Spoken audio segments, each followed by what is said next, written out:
उससे बोलो यूज कर सकते हो। इसलिए नोट्स बहुत सिस्टमेटिक होने चाहिए, क्योंकि ये नोट्स नहीं है, ये आपके लाइफ लॉन्ग आपका एक जर्नी है जिससे आप लाइफ लॉन्ग पढ़ा सकते हो। क्लियर? ओके, नंबर 6 क्या बता रहा हूँ कि डीपीडी। क्लियर? डीपीडी को सक्शन प्रेशर भी कहते हैं। क्या कहते हैं? Suction pressure. क्लियर? चूषण दाब। क्या कहते हैं बोलो? चूषण दाब। क्लियर? बोलो भी कहते हैं। ठीक है, भी मैंने कहा कहते हैं। क्लियर? ओके, क्या कहते हैं?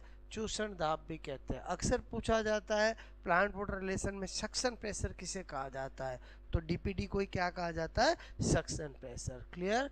बोलो डीपीडी, डीपीडी को एब्जॉर्प्शन पोटेंशियल। क्लियर? बोलो अवशोषण विभव, एब्जॉर्प्शन पोटेंशियल। क्लियर? ओके, मैंने कहा अवशोषण विभव। क्लियर? बोलो विभव भी बोलो कहते हैं। ठीक है, क्या कहते हैं बोलो? Absorption potential. बात समझ में आए बोलो? क्लियर? ओके, उसे क्या कहते हैं? अवशोषण विभव भी कहते हैं। ओके, अच्छा, उसके बाद क्या बता रहा हूँ, नंबर 8 मैंने कहा formula. Clear? Formula of DPD. DPD का सूत्र क्या होता है? तो डीपीडी का सूत्र होता है DPD is equal to OP minus TP. Clear? तो मैंने कहा यार ओपी यानी ऑस्मोटिक प्रेशर। ओके, ओपी यानी क्या है? Osmotic pressure. क्लियर? और मैंने कहा आपको टीपी यानी क्या है? Turgor pressure. क्या है बोलो? Turgor pressure. क्लियर? एक है परासरण दाब, एक है स्फीत दाब। क्लियर? बोलो ओपी मतलब क्या? परासरण दाब। क्लियर? और टीपी मतलब क्या?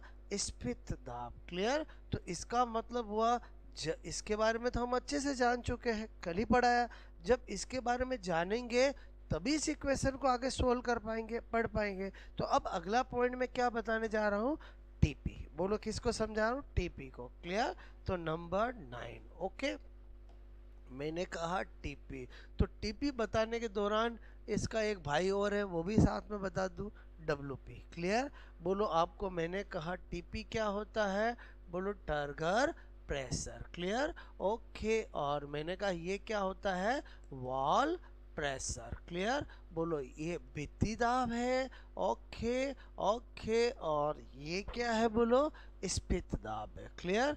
स्फीत दाब है। ठीक है, अब आप समझना, मैंने कहा सपो दैट ये ए सेल वॉल है। ये तो क्या है बोलो? सेल वॉल है। ये तो क्या है बोलो? सेल वॉल है। कौन है बोलो? मैंने कहा सेल वॉल है। ओके, क्या है बोलो? सेल वॉल है। ठीक है, अच्छा, ये क्या है बोलो? सेल वॉल है। ठीक है, बोले तो प्लांट सेल के बाहर क्या होता है? सेल वॉल ही होती है। बोलो क्लियर? ओके, मैंने कहा सेल वॉल है। ठीक है, ओके, अब मैं आपको कह रहा हूँ कि बोलो कोई भी सेल टर्जिट होगी। क्लियर?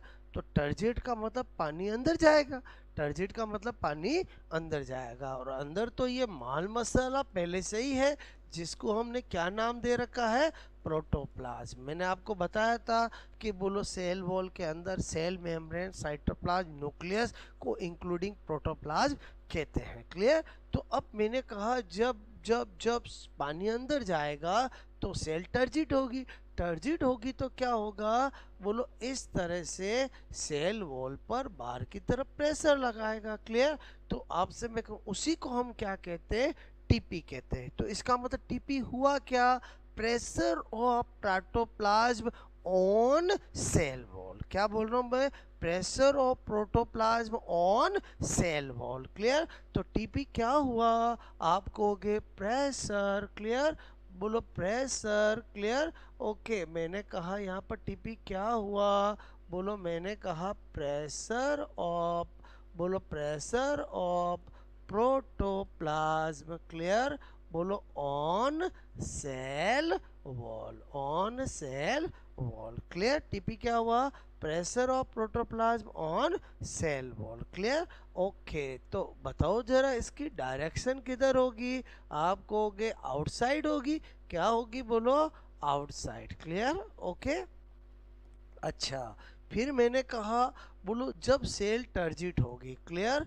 तो आपसे मैं कह रहा हूँ सेल फटती क्यों नहीं है प्लांट में, तो उसका रीज़न है कि वापस बोलो ऐसे लगता है, क्लियर। और उसी को क्या कहते हैं, उसी को क्या कहते हैं, WP, क्लियर। ये कौन है, WP। तो पहले बताओ WP क्या हुआ, तो अपन कहेंगे pressure of cell wall on protoplasm. अरे बोलो क्या हुआ, प्रेशर, क्लियर, प्रेशर ऑफ, मैंने कहा cell wall on protoplasm, clear. English में लिख रहा हूँ, शॉर्ट में लिख रहा हूँ, समझ जाओगे मेरी बात, बोलो क्लियर। ओके, तो फिर इसकी दिशा डायरेक्शन क्या होगी, तो आप कहोगे इनसाइड, क्या होगी बोलो, अंदर की ओर, क्लियर। ओके, मेरी बात समझ में आई बोलो आपको, ठीक है। अच्छा, अब अगर मैं बात करूं वैल्यू की, ठीक है, तो मैंने कहा यहाँ पर वैल्यू ऑफ टीपी, क्लियर। तो मैंने कहा वैल्यू ऑफ टीपी की बात करूं, तो यहाँ पर मैंने कहा बोलो इफ, बोलो बोलो मैंने कहा, बोलो इफ, यहाँ पर मैंने कहा इफ, बोलो बोलो मैंने कहा if fully fully turgid cell, clear. बोलो मैंने कहा in fully turgid cell, in fully turgid cell, clear. बोलो पूर्णतः स्फीत कोशिका हो, clear. In fully turgid cell का मतलब क्या बोलूंगा, स्फीत के पूर्णतः स्फीत, पूर्णतः स्फीत, क्लियर, कोशिका, क्लियर। ओके, उसके अंदर क्या होगा, आप कहोगे टीपी जो होता है वो ओपी के बराबर होता है, किसके बराबर होता है, ओपी के, क्लियर। ओके, फिर मैंने कहा यहाँ पर आपको मैं कह रहा हूँ, मैंने कहा बोलो in in in in in in in in flaccid cell, clear. बोलो फ्लैसिड सेल, बोलो सिकुड़ी पिचकी हुई सेल के अंदर, क्लियर। तो इसमें टीपी क्या होता है, जीरो होता है, क्या होता है, जीरो होता है, क्लियर। ओके, फिर मैंने कहा इन प्लाज्मोलाइसिड सेल, क्लियर। बोलो प्लाज्मोलाइसिड सेल होगी, तो ये तो इससे भी वर्स्ट कंडीशन है, बोलो अरे इससे भी खराब कंडीशन है, तो फिर मैंने कहा फिर तो जीरो से कम तो क्या होता है, अरे नेगेटिव होता है, बोलो जीरो से कम क्या होता है, नेगेटिव, क्लियर। ओके, और मैंने कहा नंबर 4, आपको पता होना चाहिए प्लांट वाटर रिलेशन के अंदर बोलो 4 ही कंडीशंस होती है जिनकी स्टडी की जाती है, फुली टर्जिड, फ्लैसिड, प्लाज्मोलाइसिड और टर्जिड, क्लियर। बोलो टर्जिड और फुली टर्जिड में अंतर होता है, फुली टर्जिड में और पानी नहीं जाता है, टर्जिड में जा सकता है, क्लियर। तो इसका जो टीपी होगा वो ओपी से क्या होगा, कम होगा। ये मैंने बात बताई, समझ में आए। अब क्या होता है जो WP है, क्लियर। बोलो मैंने कहा वैल्यू हालांकि ये तो हमारा काम आएगा नहीं, फिर भी वैल्यू ऑफ WP हमेशा ध्यान रखना। बोलो मैंने कहा always equal to TP, clear. इसका अस्तित्व ही कब है, जब सेल टर्जिड हो, और बोलो सेल क्या हो, टर्जिड हो। बोलो टर्जिड होगी, टीपी बड़ा WP बड़ा, टीपी बड़ा WP बड़ा, टीपी बड़ा W, ना एक पॉइंट कम ना एक पॉइंट ज़्यादा। बोलो बात समझ में आए, तो इसलिए मैंने इधर क्या लिख दिया, always equal to TP, clear. बोलो मेरी बात समझे, बोलो क्लियर। ओके, लिख दो इन, बोलो मैंने कहा टर्जिड सेल, क्योंकि बाकी 2 कंडीशन में तो इसकी बात ही नहीं आएगी, बोलो क्लियर। ओके, तो ये आपको मेरी बात समझ में आए। अब जब आपको 9 पॉइंट समझ में आ गया है, तो मेन पॉइंट क्या है, वो जो सबसे इम्पोर्टेंट है वो है different case of DPD, clear. मैंने कहा DPD के विभिन्न केस, ओके, डिफरेंट, बोलो डिफरेंट, मैंने कहा केसेस, क्लियर। बोलो केसेस ऑफ DPD, क्लियर। और प्लांट वाटर रिलेशन में कितने केस होते हैं, 4 केस होते हैं, क्लियर। ओके, पहला केस मैंने कहा केस फर्स्ट, ओके, इफ, बोलो प्लांट सेल फुली क्या हो, टर्जिट हो, क्लियर, फुली टर्जिट हो, कोई दिक्कत नहीं, क्लियर। मैंने कहा इक्वेशन फिक्स है हमारी, DPD is equal to OP minus TP, clear. मैंने कहा चूंकि बोलो fully turgid, clear, turgid case में क्लियर क्या होगा, टीपी किसके बराबर होता है, ओपी के। अगर टीपी ओपी बराबर होंगे तो डीपीडी क्या होगा, जीरो। क्लियर, और डीपीडी जीरो होगा मतलब more not a demand. Clear. अब यहाँ पर उल्टा सोचते हैं। आपके दिमाग में आओगा सर फुली टर्जिट सेल में आपको कैसे पता चला कि टीपी ओपी के बराबर है। तो इसका एक्सप्लेनेशन देने के लिए मैं क्या बोलूँगा कि भाई फुली टर्जिट सेल हो गई, बोलो वाटर डिमांड जीरो है, वाटर डिमांड जीरो है, डीपीडी जीरो है। डीपीडी जीरो तभी हो सकता है जब टीपी और ओपी क्या हो, बराबर हो। मतलब मेरी बात समझ में है। इसको हम उससे सोच सकते हैं और उसको इससे सोच सकते हैं। क्लियर। तो आपको मेरी बात समझ में आए, बोलो पहला केस समझ में आया। अब आपको पूछने का तरीका, वो अगर पूछे कि निम्न में से किस कंडीशन में सेल का डीपीडी जीरो होता है, तो ऑप्शन होगा flaccid and turgid and fully turgid and plasmolysed. Clear. उल्टा आपको बोले एक सेल फुली टर्जिट है तो बताओ उसका डीपीडी होगा equal to OP, less than OP, बोलो ग्रेटर देन ओपी, जीरो। समझ गए। बोलो एक इंफॉर्मेशन देके दूसरा पूछा जाएगा। क्लियर। बोलो आपको केस फर्स्ट समझ में आया, बोलो क्लियर। मैं क्या बता रहा हूँ, case second. Clear. Case second की बात करूँ तो मैंने कहा इफ प्लांट सेल क्या हो, फ्लैसिड, बोलो फ्लैसिड हो। क्लियर। प्लांट सेल फ्लैसिड होगी, हमारी इक्वेशन कहती है DPD is equal to OP minus TP. Clear. बोलो in in in in flaccid cell. Clear.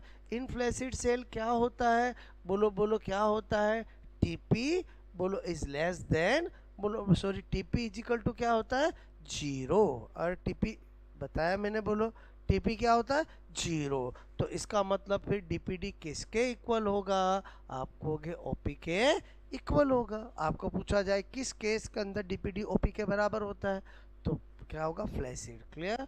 बोलो मैंने कहा केस थर्ड की बात करूं, केस थर्ड की बात करूं, इफ प्लांट सेल, बोलो प्लांट सेल कैसी हो, प्लाज्मोलाइसिड हो। क्लियर।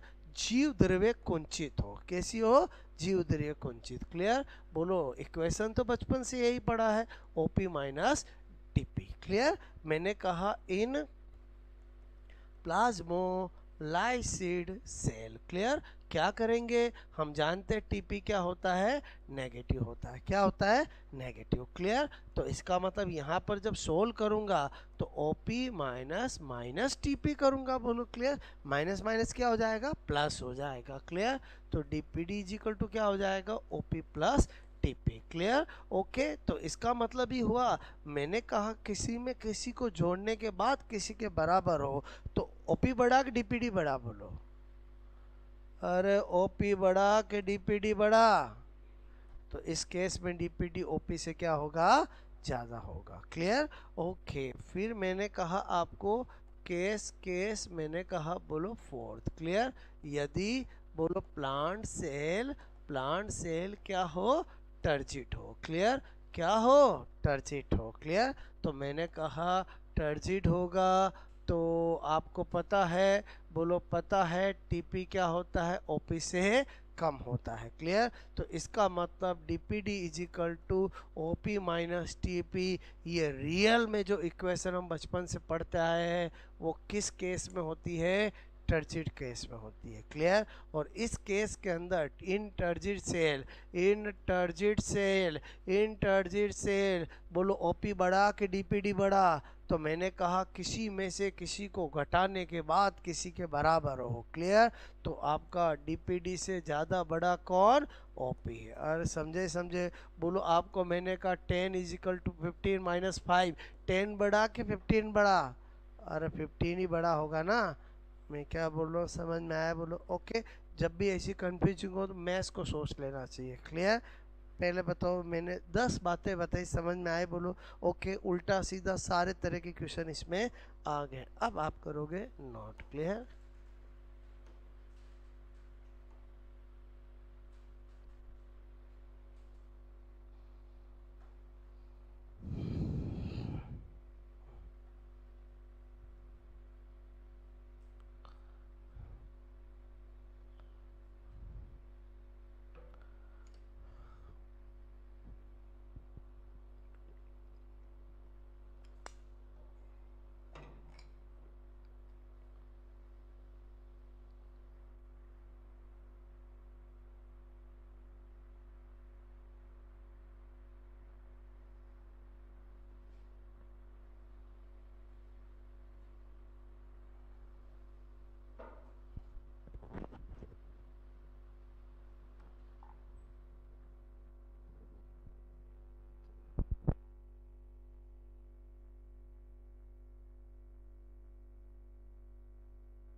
एक एक चीज़ समझ में आई बोलो आपको? क्लियर? ओके, इन चीज़ों को आप अगर रटना जाओगे तो दिमाग नहीं चलेगा। आप समझो कि कब क्या कैसे कौन बड़ा कौन छोटा कैसे क्या होता है, ठीक है। और बार बार प्लाज्मोलाइसिस वर्ड आ रहा है तो मैंने आपको पहले क्यों प्लाज्मोलाइसिस समझाया, समझ में आया बोलो? ताकि आगे चीज़ें इजी हो जाए। क्लियर?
ओके।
नेक्स्ट करो।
कब डीपीडी ओपी के बराबर होगा, कब कम होगा, कब ज़्यादा होगा, कब जीरो होगा, सारी बात समझ में आई बोलो क्लियर। ओके आगे बढ़ाओ कहानी को बोलो, ठीक है।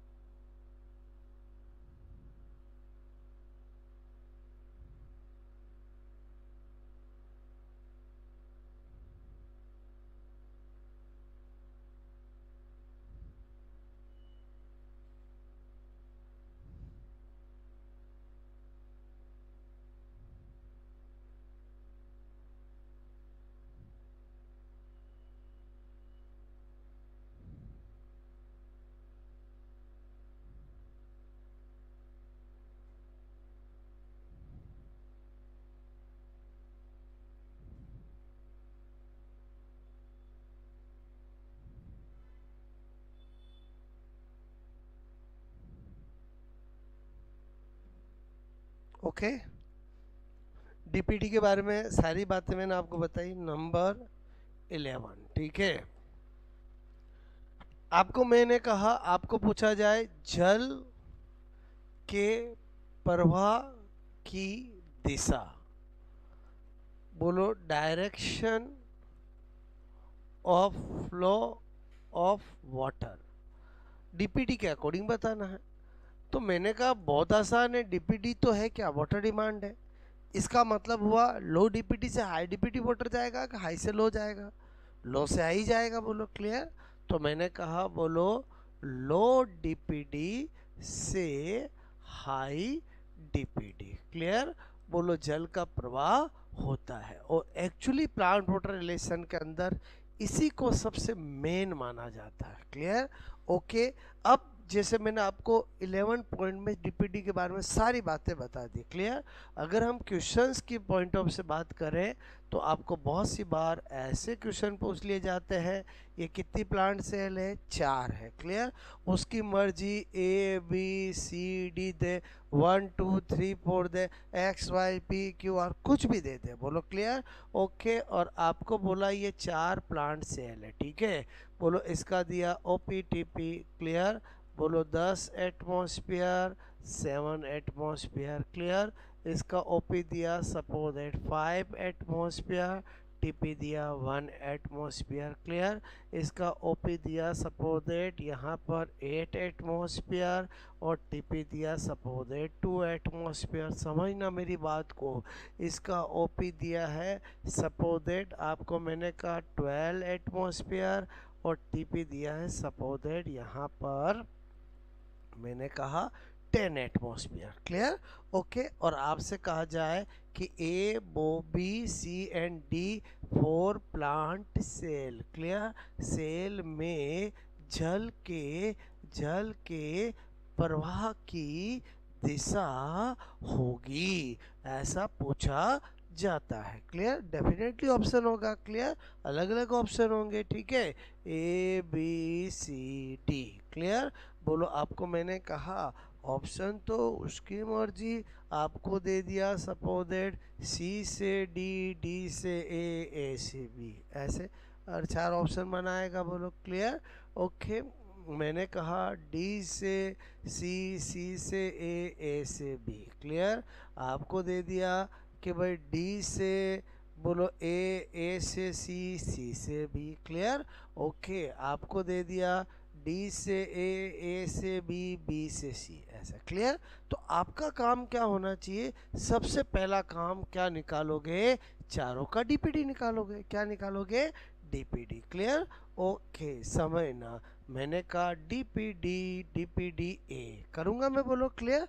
ए का डीपीडी निकालूंगा तो 10 - 7 = क्या आ गया, 3, ओके। अच्छा डीपीडी क्या निकालूंगा, बी निकालूंगा, क्लियर।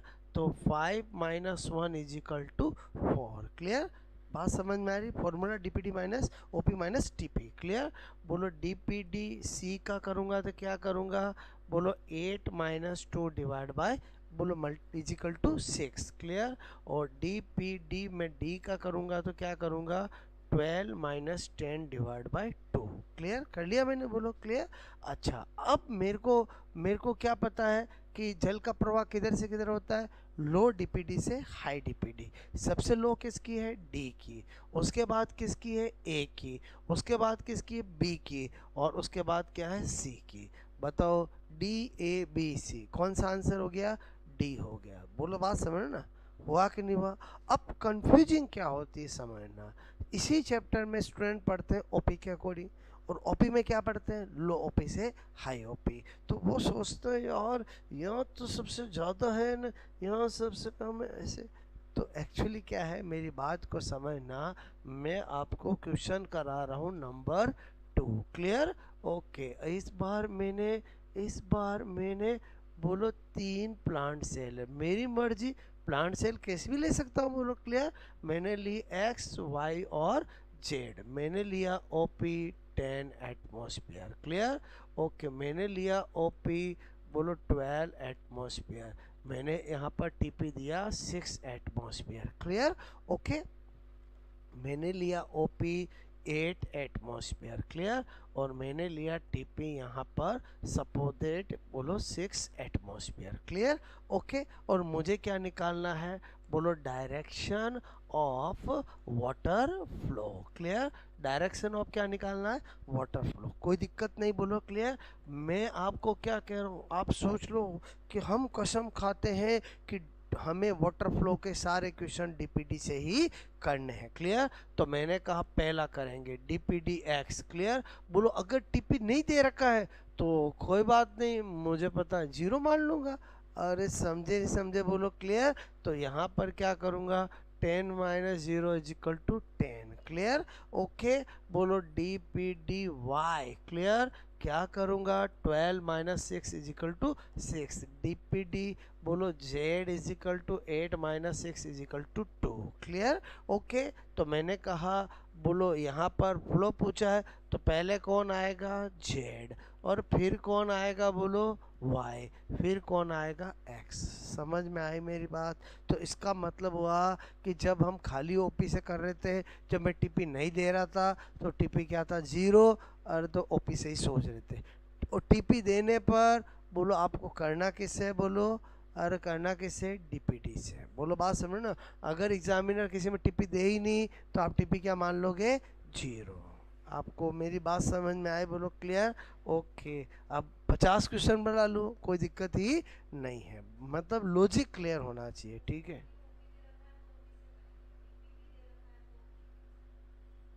हम डीपीटी से ही करेंगे, बोलो बात समझना। अगर खाली ओपी दे रखा तो मन ही मन में सोच लेंगे टीपी जीरो है, इसलिए जो ओपी है वही डीपीडी है। बोलो बात समझो ना, मतलब हम हमेशा डीपीडी से ही करेंगे। Clear, okay.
नेक्स्ट करूँ मैं, बोलो क्लियर। ओके, तो आज मैंने क्या सिखाया आपको, डी पी डी, आया समझ में, बोलो आपको क्लियर। ओके।